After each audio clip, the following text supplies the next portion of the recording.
What's up guys at welcome back sa ating YouTube channel. So for today's video guys, meron na naman tayong panibagong tutorial patungkol sa ating mga router guys. So ito guys, meron na akong video about dito. Dalawang video na yung nagawa ko dito. Pero ngayon guys is ang itatry natin dito guys is kung ipa-flash natin ito into Brazilian firmware. So itatry natin guys ito i-flash.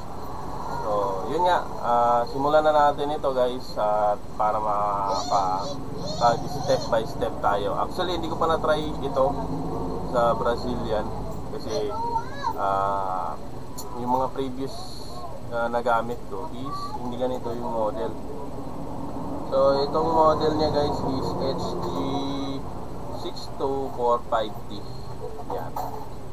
So ito-try natin ito into Brazilian. So panoorin nyo guys at sana makatulong ito sa inyo guys. So simulan na natin guys sa ating PC. So dito guys is ipa-plug muna natin itong ating router dito. So kung mapapansin niyo dito guys, wala tayong internet na gamit. So yeah, diba? Ewan ko kung kita niyo yan guys. So i-plug ko lang guys. Hintayin natin mag-start up. Then dito pala guys, dapat sa port 1 tayo maglalagay ng cable papuntang PC natin or laptop guys. Yan. So ilalagay ko lang yung port. Yan. Kung mapapansin niyo dito guys is identifying na yung ating computer dito. So wait lang guys, palitin lang natin ito mamaya yung ating camera. Wala kasi akong cellphone guys, nasa anak ko, hindi ko magamit, kaya ganito na lang. At ito pala guys is hindi kasi sa akin ito, so ipapakonfigure lang. Then try natin sa Brazilian. So kung mapapansin niyo guys, ito na network 11 siya pero no internet. Ngayon is punta tayo dito sa ating Firefox. So palitin ko lang ito guys ha. Yan, yung camera natin ilagay natin dito. So yan, so itatype natin dito ang IP dito guys is 192.168.1.1. yan. So ganito yung problema niya. So pag naka-encounter kayo guys ng ganitong problema, simple lang yung gagawin nyo guys. Itong SSL error unsupported version. Simple lang ang gagawin nyo guys. Punta lang kayo dito, add new tab kayo. I-type nyo dito guys about, then config.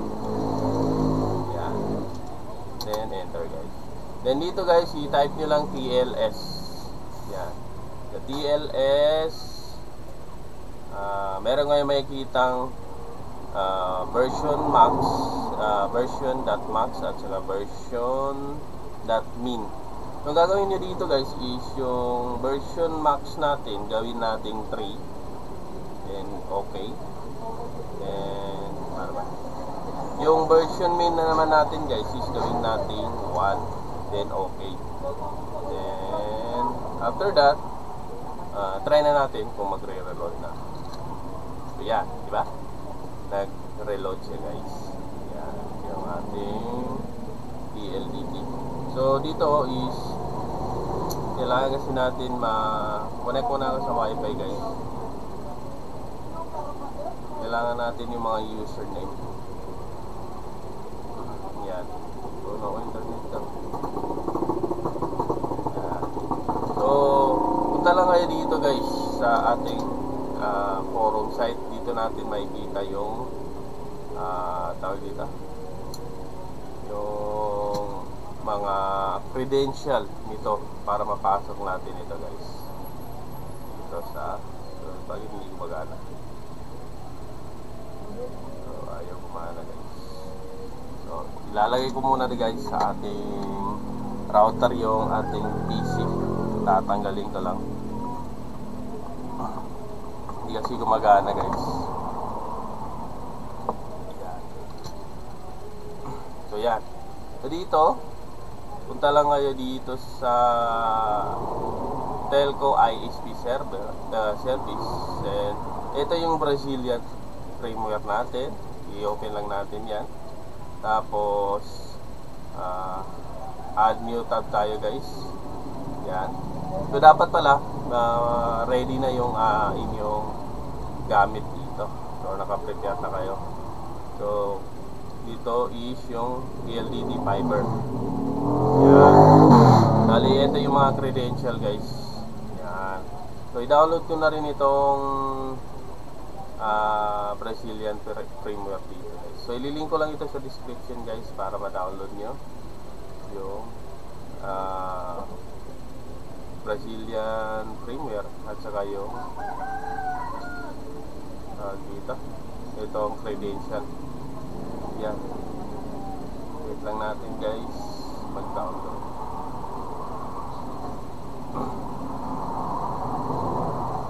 Yan. So medyo mahaba-haba itong video natin guys.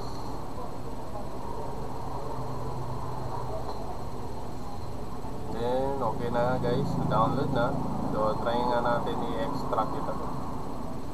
Extract file. So yan. So itong laman niya.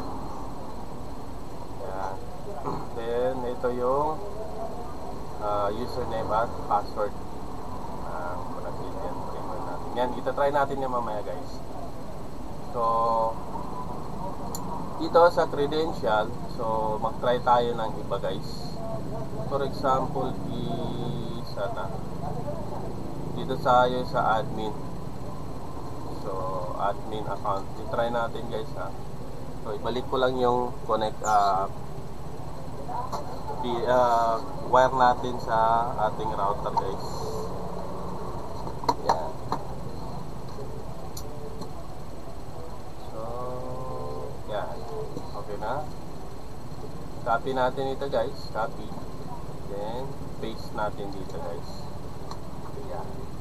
So kung mapapansin nyo, username and password, itong username niya guys, admin PLDT. Then paste. Tapos ito yung password guys. Yan. Try natin to kung gumagana. Yan. Error username and password. So dapat administrator kasi ito. So try nga natin FH. Yan, ganyan dapat yan. Administrator yung nakalagay. Yan. So, ulitin natin guys. Admin PLDT. Paste. Ito yung password. Paste. Then okay. So kung mapapansin nyo, admin account unavailable. So ibig sabihin, kailangan pa natin i-open ito sa super admin. So saan ba yung super admin natin guys? Ito. Yan, di ba may mga super admin dyan. So ito-try natin to lahat yung super admin. So ito-try ko itong super admin, fiber home super admin. Paste ko dito guys yung username. Ang password is ito. Pag hindi ito gumana guys, hanap tayo ng iba.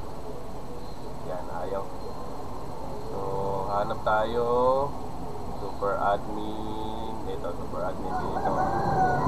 Admin 123. Admin 123 daw. Yan. So ayaw pa rin. Hanap pa tayo guys. Marami dito guys. Super admin. Ito.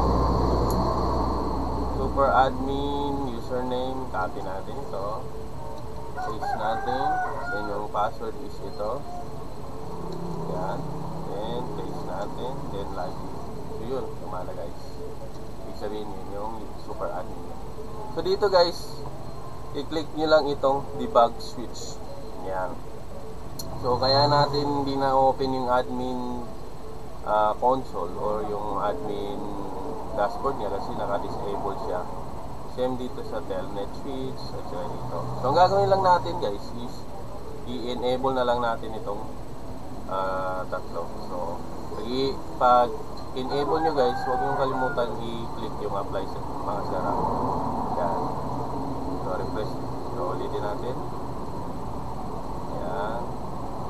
Copy.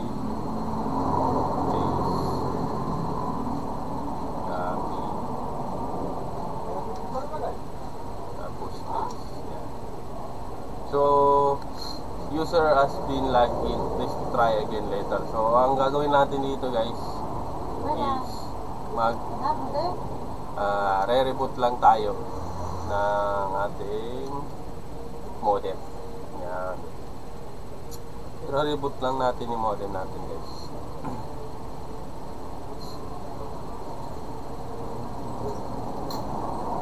So wait natin ito guys, yung modem natin para ma-reboot.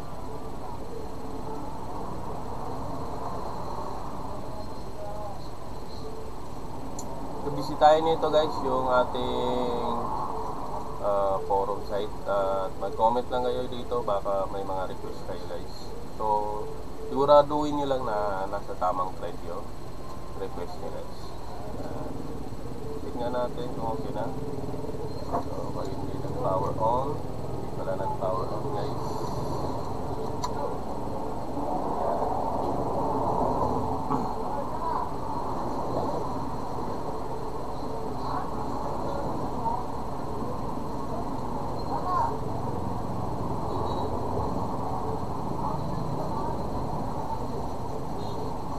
Identifying na series. So ulitin lang natin guys, 192.168.1.1/fh. Then yan, reload lang natin. Sige, okay na guys. Then lagin ulit natin yung super admin. Yan. Then yung password. Yan. Lagi. Yan. So punta tayo sa debug. So enable natin ito guys. Yan. Apply. Enable. Apply. Yan.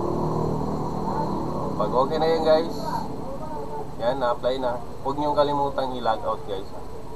So i-log out natin. Then pag nag-log out na yan guys, sa admin account na tayo maglalagin. So saan ba ang admin account natin guys? So ito try natin yung admin PLDT. Yan. Then yung password is ito. So pili lang kayo dyan. Maraming password din guys, kung anong fit sa inyong modem. Then login. So okay, modify na yung password. So i-modify natin yung password. So old password, modify ko lang yung password guys.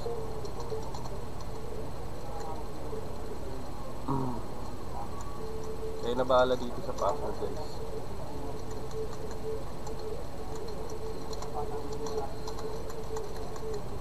Yan, then apply. Yan, so back natin. Admin PLDT. And yung password na bago.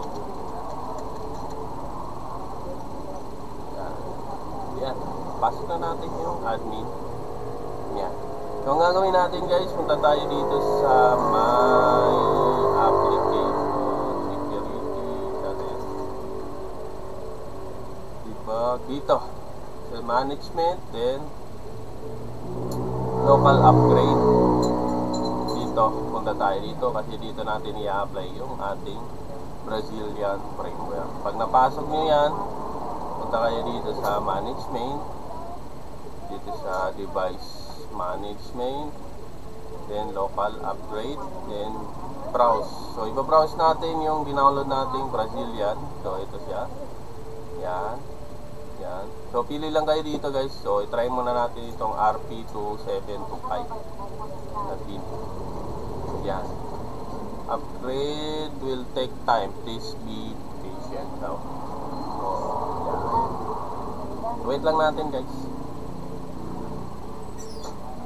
Kung hindi yan gagana guys, punta tayo sa isang framework. Kasi dalawa yan, pagpipili yan guys. So yan. So ibig sabihin, nag-successful yung upgrade natin. Then okay. Tapos try nga natin ulit guys. Enable. Nag-restart pala guys. So ang gagawin natin guys, hindi na yung password ang gagamitin natin. So ito na yung password na gagawin natin. Kasi after ma-flash daw, ito yung Hintayin natin guys mag-reboot. Mag-restart yung ating PLDT.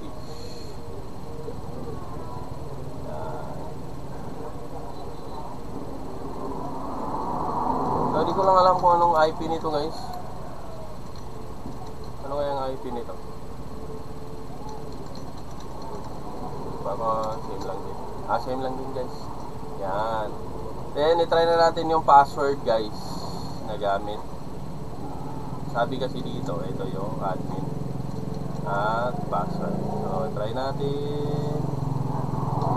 Yan. And paste login. So, pagi tayo. Try ko nga yung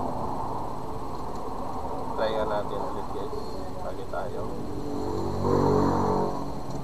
Yan. Tapos, ito ang password. Login. Nakalagin siya pero hindi siya nagtuloy.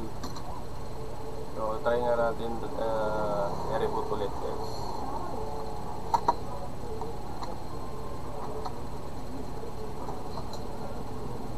Re-reboot natin.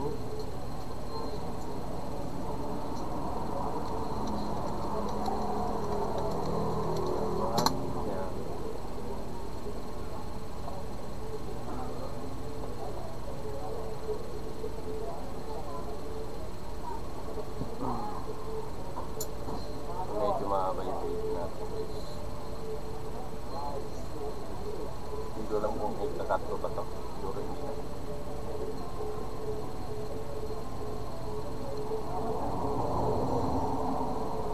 Yan. Try nga natin ulit guys.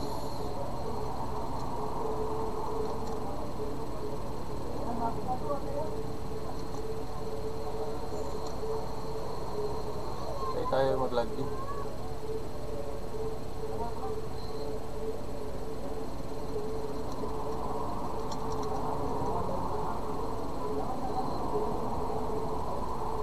May mali sa ginawa natin. Try nga natin sa ibang browser.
Yun, sa ibang browser talaga magana guys. So okay na siya guys. So hindi ko na lang ikakat yung video para makita nyo talaga. Diba? Brazilian firmware na siya. So thank you guys, hanggang dito na lang ang ating video. Maraming salamat. At sana ay makatulong ito sa inyo. Maraming salamat guys. At peace yo.